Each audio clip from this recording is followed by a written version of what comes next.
珊珊，今天咱们聊一个最近天文界非常炸裂的事情。来让我听听有多炸裂。它炸裂到天文界的人就为了这个事情，当场分成了2个派系。这么严重吗？是的。天哪！然后其中一位哈佛大学的教授啊，他还说，我们可能在这个宇宙里啊，并不孤单。并不孤单。是的。那还有另外一个宇宙？那倒没有啊。他的意思是说，我们应该很快就能够见证到费米悖论的崩塌。费米悖论是什么？我猜到你会说什么是费米悖论的，但是我们待会儿讲。我们先说今天这个事情。也行。这个事情啊，就要从2025年最新的那一篇天文报告说起。当时事情发生在2025年7月份的一个凌晨啊，有一台智利的天文望远镜在日常扫描星空的时候，突然捕捉到了一个高速移动的诡异光点。诡异光点？对，非常诡异啊。然后监测系统当时立刻拉响了警报，等科学家们过来看的时候，这个家伙正在以每秒58公里的速度往我们太阳系里面飞。往里面飞？对。然后飞出来了吗？最后确实飞出来了。这个速度快到什么程度啊？从地球到月球2个小时。哇，那真的很快。超快的。从香港到纽约3分钟。甚至我们目前人类已知的最快的飞机，也只有它的1/2。1/2？对，你想想它有多快？真的好快。但是它光速度快，肯定没有那么诡异啊，因为宇宙里比它快的东西多了去了。真正让科学家们觉得诡异的是，它竟然是贴着我们太阳系的轨道这么飞进来。贴着轨道？对，我这么说你可能没有什么概念，我给你解释一下。我们整个太阳系所有的星球都是围绕着太阳转的，有运行轨迹。对，然后我们不管怎么转它，我们都在同一个平面里面转。然后如果突然有一颗行星，进入到我们的太阳系的时候，它一定是要不就是垂直进来，要不就是倾斜的进来。它是绕着太阳转进来的？不是，它是直接就贴着我们这个轨道直接进来，几乎是平行的进来。而且更加巧合的是，它刚好非常巧妙地躲过了我们所有行星的引力范围。这么厉害吗？对，好像很刻意。对，就感觉很刻意，对不对？对，它就这么大摇大摆地穿过了金星、木星、火星，最后靠近我们地球，然后擦肩而过。你知道这个概率在宇宙里面小到什么程度吗？这就好像一个人去买彩票，每一次都中，连续中2次。这也太不现实了。是的，才有可能发生这种概率啊。那么，为什么概率这么低呢？因为你知道，我们地球上之所以能够诞生生命，很大程度上都是因为木星的引力，它能够把很多可能接近地球的陨石去提前吸走。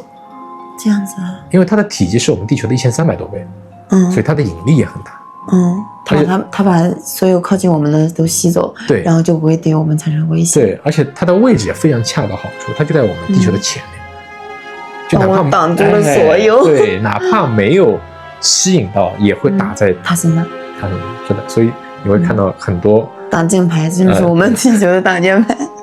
大哥，大哥，我们是小弟，罩着我们的。是的。然后科学家们就用哈勃望远镜给这个家伙拍了个照，所以就发到了网上，但是结果网友们一看，瞬间就炸了。为什么呢？因为他们发现这个家伙竟然是水滴型的。水滴型的？对，水滴型的，这不就三体吗？天哪！然后这种声音啊，所以在网上不断的发酵。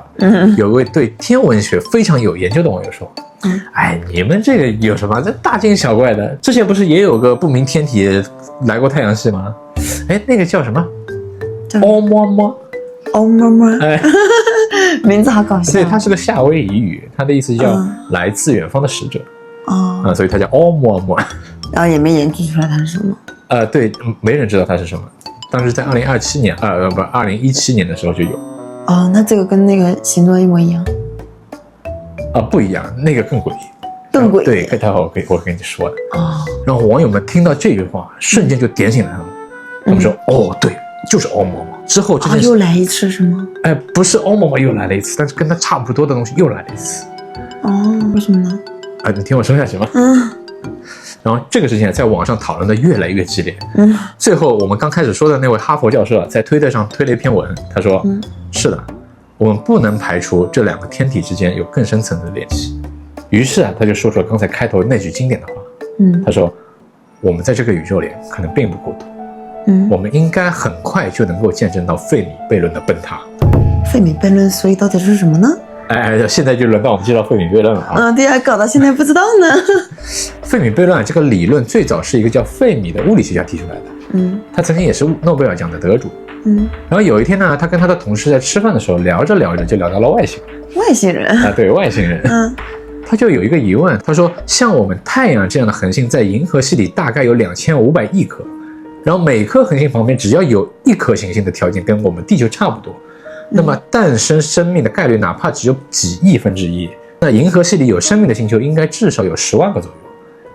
更何况我们银河系在整个宇宙维度来说，它只是一粒沙子一样大小的东西，像银河系一样的星系在整个宇宙里差不多有2万亿个。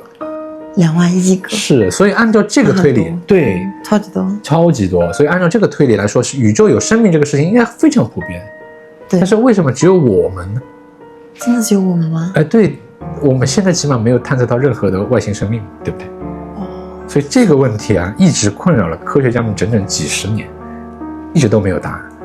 但是，一直到我们刚才说的2017年发生了一件大事，就是刚才网友们提到的欧某某，对，让所有人都觉得，也许答案要来了。因为就在2017年的一天晚上，夏威夷的一座天文望远镜突然就扫到了一个来自太阳系以外的东西。在这个之前，我们人类历史上从来没有发生过任何一个来自太阳系以外的天体，然后飞入到我们的太阳系。但就在这一年，我们发现这个欧某某。对，所以当时的科学界，你可以想象一下，他们都疯了。从来没见过呀，所以到现在研究出来了吗？研究了有很多资料了，但是科学家们拿到照片一看啊，倒吸了一口凉气。怎么？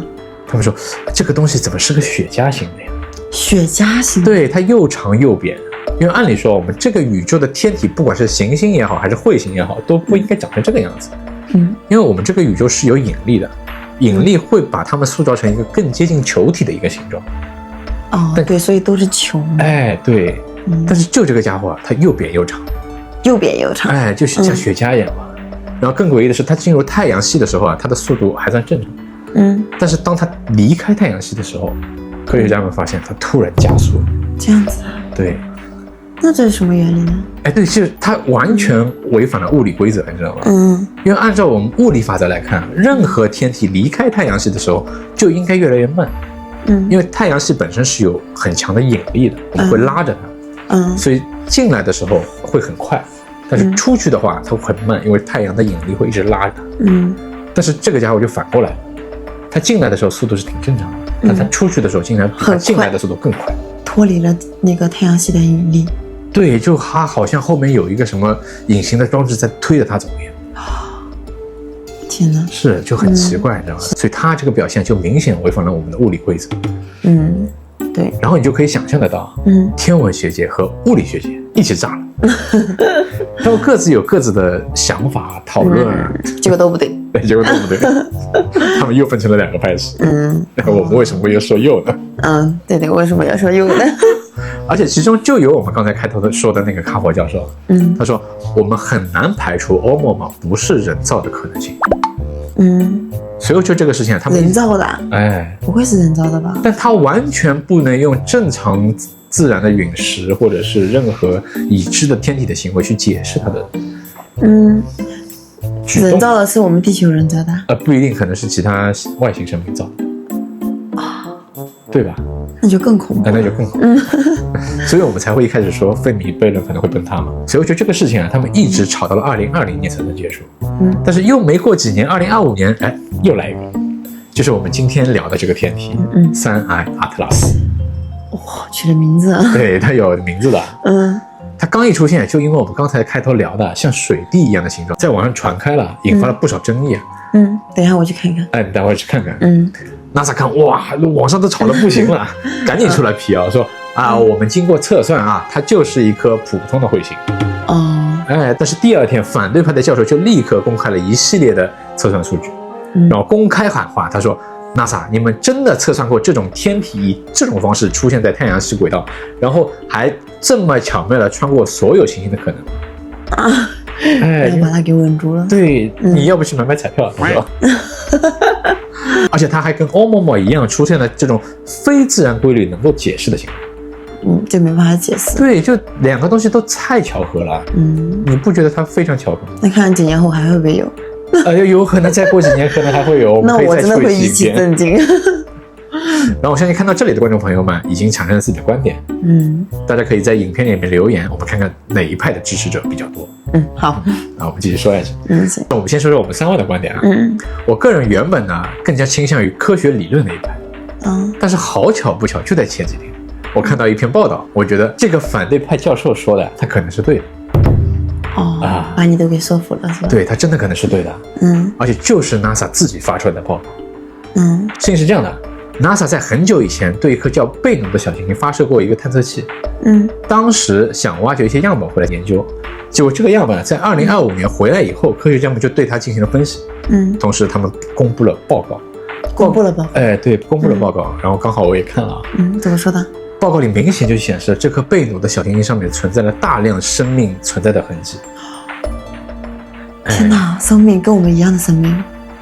差不多，也不一定跟我们一样，是吧？对，他们检测到了各种 DNA， 包括 RNA， 而且他们还检测到了我们人类的蛋白质所需的20多种氨基酸里面的14种。天哪！这其实就意味着生命啊，在这个宇宙里并不只有我们地球诞生过，可能在很遥远的星球也有一帮人成天在想，你说这个世界上会不会只有我们呢？对，有可能啊。然后你再，但是我们会不会相聚呢？有可能太远了。我们目前达不到。就是监测了这么多年都没监测到吗？对，因为实在太远了。然后我们再带着这种想法，你再去看看刚才那2个不明天体，他们也来探测的？他们可能就是其他文明发射到太阳系的探测器。因为我们只是看到、监测到，但是我们也没办法去研究它。对。但他们也只是发现了，他们说，这里真的有人类啊！快跑，别被他们发现了，对吧？因为他们对于未知的文明也是害怕的呀，对不对？他们只是知道这里有文明，但也不知道会怎么样，而且他们只是一掠而过。就像我们如果把探测器发到了很远的将来，然后我们看到了一些东西，我们也会害怕的，对吧？对。而且按照目前已知的信息啊，我们地球上的生命都可能不是这个地球上原生的物种。原生的物种？对。那我们是进化来的？我们不是进化，我们可能都不是地球上的生命，移民过来的。对，我们可能是像贝努小行星里面的一些基因落在了地球上，然后慢慢产生了生命。有可能。然后支持这个理论的人里面，其实有2个非常著名的人。一个叫霍金。对，你肯定认识啊。另外一个叫克里克。克里克，我给你介绍一下，克里克他就是发现了第一个 DNA 有双螺旋结构的人。也是一个厉害人。对，他晚年的时候还专门写了一本书，就是专门说我们地球上的所有物种可能都不是这个地球上自然诞生出来的。但是我们能在这里生存。那肯定啊。所以如果我们把所有的情报都串联在一起，再看看这件事情，我当时一下子就醒了。怪不得他会说费米悖论可能随时会崩塌。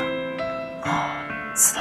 因为这个宇宙里真的可能有其他我们未知的生命，只是彼此小心的在试探而已。所以宇宙啊，还有很多很多值得我们人类继续探索的东西。感觉很有意思。是的。感觉好像自己又懂了很多东西。好了，今天的影片就到这里。您的观看对我们真的很重要，真的很重要。如果您喜欢我们的话，记得订阅哦。拜拜。拜拜。